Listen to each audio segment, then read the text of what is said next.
Well, for the first time on this tour, we seem to have a contest on our hands. It's been a fine response after losing the toss by Jason Holder's West Indian side. 322 is what they managed to put up in the first ever ODI at the Barsapara Stadium in Guwahati, courtesy Shimron Hetmeyer's third one-day international 106 of 78 balls to the hard-hitting left-hander Kieran Powell with runs at the top of the order, and a mighty important final set of runs by Devendra Bishu and Kemar Roach, ensuring that the Windies bat out their 50 overs. Hard work for India's bowlers, only 5 of them that they chose. We makes for a good chat on ESPN Cricinfo Matchday's halftime show. With me, Ajit Agarkar in studio, and I'm also delighted to welcome for the first time on the show Phil Simmons, and I'm keeping my fingers crossed that Phil's connection stays good for the next 15-20 minutes. Phil, if you've got me, let me go to you first. That is a mighty impressive performance from a side that we thought wouldn't be able to match up to the might of India.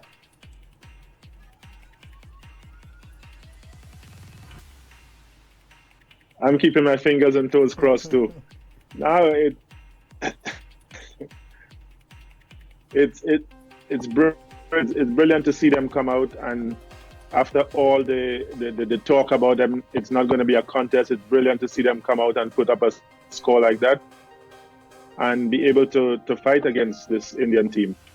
Yeah, let's talk about how it happened. The Shimron Hetmeyer attention goes there. You said some of these young guys, unknown guys, could be dangerous. We saw from Hetmeyer, my God, he was in a hurry. Yeah, and Powell at the start as well. Just felt during the test match that, the way they batted, you could see the obvious talent. It's just whether they could go on and play a longer innings. One of them did today.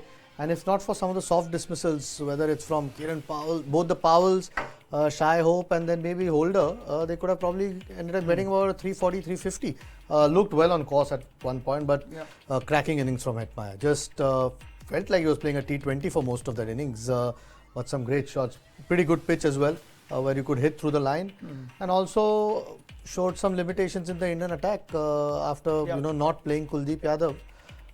You could see that they were short with some of the bowling options. Okay, we will talk about India's respective lack of bowling options in this. Only the 5 bowlers, no Kuldeep Yadav. But let's focus our attention to Shimron Hetmeyer. 126 for him. He's got 2 more hundreds against the UAE and Bangladesh. So no disrespect to the others, but this would be an innings that he would rate very highly. We're looking at where he got his runs, Phil. Just what do you know about Hetmeyer? He's still young. He looks like a hard-hitting batsman.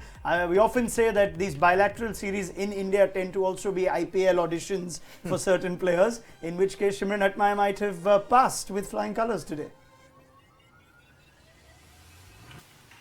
Yeah, I'm sure he passed with flying colours because the way he came out and the way he took the attack to the bowlers was mighty impressive. I think his range of shot, everyone talking about him on the leg side, but in this case he showed that he can play the offside too.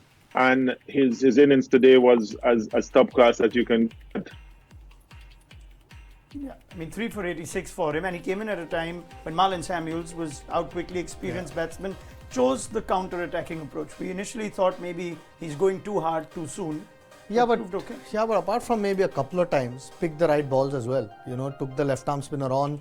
At times the seamers, the length balls, the ball stood up nicely or came onto the bat so well. Those runs, if you saw his wagon wheel, those runs on the leg side. But they were more because of the lengths that the Indian bowlers bowled. Obviously, because it was such a good pitch, they didn't want to bowl too full. Yeah. So the length was pulled back, and he used the horizontal bat shots quite well on the leg side. So that's why you see a lot of the runs there is predominantly because of the lengths that the Indians bowl. And later on when they pitched up, he was still good enough to hit them over mid-off, and the mid-off was up. So cracking innings. I think a 6 over cover that got him to his 100. My God, that stood out. Yeah, I mean, just good cricketing shots, which was nice to see. I mean, even though it was ultra aggressive, it was still proper cricketing shots, which made the bowler's job a lot harder. Okay, now it's not only a one-off innings from Shimron Hetmeyer. He might have not got things going just as much as you would like in the tests, but in one-day cricket for the West Indies this year, if you're just looking at 2018, he's actually the leading run scorer, and by some distance. 11 matches, 554 runs, an average of 50, including 100 in the World Cup qualifiers earlier this year in March. So it's runs for a 21-year-old. Phil, we have this conversation that this is not the strongest West Indies side. What happens when the big names become available?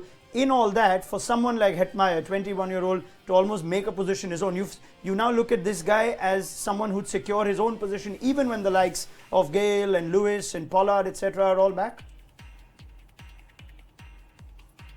Well, I don't think you have to look past him, because he's done it against UAE and in Zimbabwe, but now he's shown that he can do it on the edge against one of the top teams in the world. So you have to keep looking at him, and you have to give him that opportunity to continue to do what he's been doing, and that's scoring hundreds, 300s in 13 matches is excellent. This bodes well for the West Indies setup. I'm sure there'll be selectors saying, I wish we didn't have to depend on the, shall I say, whims and fancies of the other international players, and we had enough players to centrally contract who'd be committed to the West Indies cause. Yeah, fair enough too. I mean, Evan Lewis is missing from the squad as well, Yes. who pulled out last minute. He opens the inning, which Hemraj did today. So, yeah, I don't see any reason why they would want to bank on players who are available once in a while. There's still enough talent there. We saw, I mean, most good teams, you saw England, you know, England sort of bat in one way. Okay, there's a Joe Root who sort of holds the inning, but otherwise they bat. West Indies with that kind of firepower, if they can bat deep into the innings with their batters intact, they're a handful, because everyone can strike the ball. You saw till what, number 7 is Holder, those sorts of guys, 7, 8 guys. Going for 50 overs can be tough on an opposition. Now, I sympathize with the board in this rare case, Phil, when it comes to players that they want to try and capture and hold on to and commit for the West Indies cause. But Shimron Hetmyer, this kind of performance is only going to raise the eyes of T20 leagues around the world. You would want, for a young 20-year-old who's getting runs now against good attacks in good conditions, to commit his cause for West Indies cricket first, yes?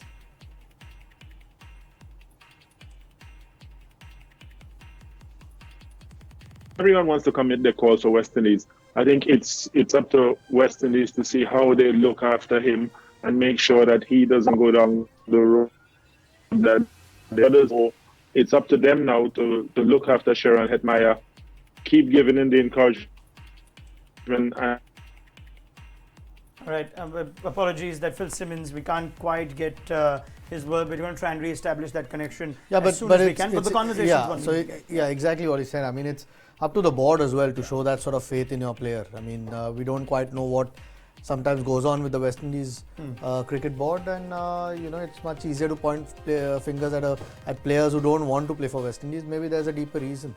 Yeah, all right. Well, it's a conversation that we need to have more at length on for West Indies cricket, but let's focus on this game itself. Shimron Hetmyer, excellent. What about India's bowlers? The team that they picked, and Ajit, you said pre-show that Kohli's hand might have been forced in picking someone like Jadeja for the extra batting insurance after the 50 overs, and after seeing Chahal in the way that he bowled. How does that decision look for you now? Yeah, but it's a conservative option, isn't it? And that's been found out today. I mean, you saw what Chahal did. Yes. He and Kuldeep have been India's 2 best bowlers, and maybe Kohli knows that as well, and that's why he opted to make this change to play Jadeja. Suddenly India find themselves short. If the seamers don't get early wickets, then Jadeja's even when they got him back in Asia Cup, I didn't think it was a great move because he had a decent couple of games. We can see, when there is not much help in the pitch, there are obvious limitations there. Today, very unlike Kohli really to go away from his 2 sort of wrist spinner strategy in the first game of the series. Maybe because he's so sure that those 2 are always going to be there. This was a combination he tried, and a batsman shot as well. India with no Kedar Jadhav or Hardik Pandya. That's forced his case, but maybe India have now realized that that's not the way to go. All right, let me go back to Phil Simmons, who's back, and we're hoping again that we get this connection right. Phil, conversation we were having on Shimron Hetmyer. Leagues over the world will take note. He's obviously got tremendous potential in the shorter formats. How do the West Indies take care of him to make sure that he remains committed to the Windies cause first and doesn't become like the other pro-rata freelance players that are causing a bit of an issue for the West Indies selection at the moment? I think the first thing is that they've got to look at where they are. The whole scenario, other players have come that they sort out everything that's gone wrong beforehand, and Right, we'll try this again. We'll pick this up again in a bit. Apologies, Phil Simmons, but we just can't get a line through. We will have Phil Simmons through the course of this ODI series. It's a nice long series, Phil. There'll be plenty of time to get your thoughts in. So many thanks to Phil Simmons. We hope to re-establish this connection on another show. Right, let's keep our conversation back on India's cricket now. Mohammad Shami and Umesh Yadav with the new ball, and Khalil Ahmed getting a bit later. Performance of the seamers for you? Yeah, tough conditions. I mean, really flat pitch, and when a batting order, or a batting lineup is, aggressive and sort of connects everything, it's never easy. But, towards the end of that innings, I thought even though Roach and Bishu played sensibly, there was some pretty ordinary stuff from both Umesh and Shami in particular. Even Khalil just with that short ball, not needed. Yeah, it's tough with two new white balls. The ball doesn't get scuffed up easily. It's not the biggest ground. What were they guilty of in the end? What kind of length would you want to be bowling? Two numbers, 9, 10? Just a bit more clarity. I mean, there was a nice little half volley floated for Bishu by Shami, and that's just an example. Towards the end, Umesh getting, trying the ideas right, and you can get it wrong at times. That one down the leg. Thankfully, MS Dhoni stopped that. Yeah. That's another freebie otherwise. Those sorts of things. I think you want to be precise. You've seen Bumrah and Bhuvaneshwar Kumar not make too many mistakes. Doesn't mean they don't go for runs, but at least your plans have to be a little bit better. There was one occasion where the fine leg was brought in by Shami. It's at that point Bishu didn't look like connecting things. Just one down the leg, easy for. Yeah, he doesn't seem like the power kind. He hit a few, but he'll obviously like the pace. Exactly. So for a guy who's that experienced, maybe needs to take some ownership of what his field needs to be. Okay, it's tough conditions today, and a couple of the batsmen really got going. Some great shots off length. Hit Powell at the start, hit some great shots straight down the line, but they would expect to do a lot better. So on this page, which you've said is a bit tough, what would you want the fast bowlers approach to be? You got Kemar Roach, you got the debutant Shane Thomas and Jason Holder. What's the sort of length that will make life hard? I mean, they'll be bowling under lights. We'll have to see whether that ball behaves a little bit differently, whether there's a little bit more movement on offer. If there's some wear and tear on the pitch, maybe we saw a couple of slow balls stick into the pitch a little bit. That's another way to go, but they've got the runs on the board, so there is a little bit more pressure on the Indian batsmen now. So you want to still try and, at least the first few overs, come and hit the length hard. Hope there is a little bit of movement because of the lights. And if you can prize out one or two guys, you don't need to try too many fancy things at the start. If they hit, Kieran Powell hit some great shots at the start, even off a length. You don't mind a batsman doing that if you're bowling well. You don't want to give freebies at the start. Someone like Rohit, you want to bowl him as straight as possible. He is susceptible to maybe getting LBW or bowled early on in his innings. Dhawan's going to play the way he does, where he'll drive. So you still want to go bowl decent, good balls in the right areas and see what the ball's doing, and then maybe decide the plan accordingly. You've got Jason Holder, Kemar Roach, two of the most experienced bowlers on the Windies side. You've got Devendra Bishu and Ashley Nurse, who've been around a while. What do we know about Shane Thomas, who's also making his debut for the Windies today alongside Chandrapal Hemraj, the opening bat? Well, he was leading wicket taker in the CPL this year. 18 wickets from 10 matches at an average of 17 plays for the Jamaica Talawas.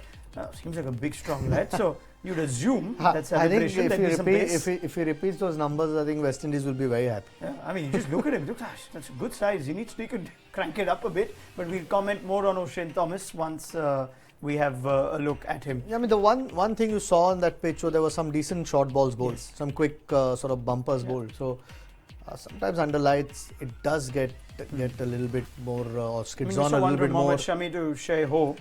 Yeah, let's talk about that though, because another sort of innings that flattered to deceive. Shai Hope looks so good and then just gives it away. Yeah, he's not at the runs, but just aesthetically, he's looked the best West Indies batsman on this tour. Yeah, but West Indies would want him to improve. You don't want attractive 20s and 30s. He's a much better player than that. Pretty soft shot actually. Even though he went for the pull, he wasn't really trying to hit the ball. A little freebie for India at that point. And this innings, in a good way, would put some pressure on India because they don't want this ODI series to be as easy as the tests. 320 runs, you're trying to figure out, try to do it for Pant, the debutant. Dhoni needs some runs too. This will be a test.